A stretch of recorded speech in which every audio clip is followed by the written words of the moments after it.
எனக்கு நன்றி. என்னோட பெயர் மெஜிதா. என்னோட சொந்த ஊர் வந்து தருவைக்குளம். அங்கே தருவைக்குளத்தில் ஒரு 3 பெரிய பெரிய கோயில்கள் உண்டு. மிக்கேல் அபியூதருக்கும், நிக்கோலாசியாருக்கு, அப்புறம் அந்தோனியா இருக்குது. ஆனால் எங்கள் ஊரில் ஒரு சின்ன ஒரு ஆள் உயர கெபியும் உண்டு. அதில் வந்து தேவசகாயம் பிள்ளை அவங்களோட சுருப்பம் இருக்கும். எங்கள் அருளாளர் ஆகிறதுக்கு முன்னாலே என்னோட விவரம் தெரிஞ்ச நாள்லேருந்தே நான் அதை பார்த்துருக்கேன். கேட்கும் பொழுது இப்படி இவர் கடவுளுக்காக இந்த மாதிரிலாம் பாடுகள் பட்டாங்க, அதெல்லாம் பெரியவங்க சொல்லி கேள்விப்பட்டிருக்கேன். ஆனாலும் அவ்வளோ விசுவாசம் அவர்கிட்ட இருந்ததில்லை.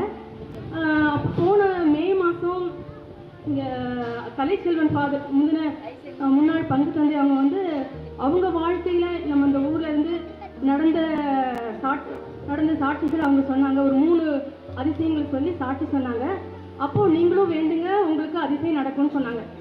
அப்போது அந்த நேரத்தில் தான் நமக்கு வந்து ஒரு காஷ்மீரில் நம்ம நிறைய தீவிரவாதிகள் சுற்றுலா பயணிகளை சுட்டு ரொம்ப போர் மூழ்கிற மாதிரி இருந்தது. நான் கொஞ்ச நாளைக்கு முன்னாடி ஒரு படம் பார்த்துருந்தேன், ஹேக்ஸா ரிச்சுன்னு. அந்த படத்தில் ஒரு போர் நடக்கிறதுனால எவ்வளோ வீரர்கள் எப்படி சாகுறாங்க, எவ்வளோ குற்றுயிரும் கொலையுமா கிடக்குறாங்கங்கிறது பார்த்தேன். அதனால் அன்னிலேருந்தே ஜெபம் சொல்லிக்கிட்டு இருக்கேன், போர்கள் வராமல் இருக்கணும்னு.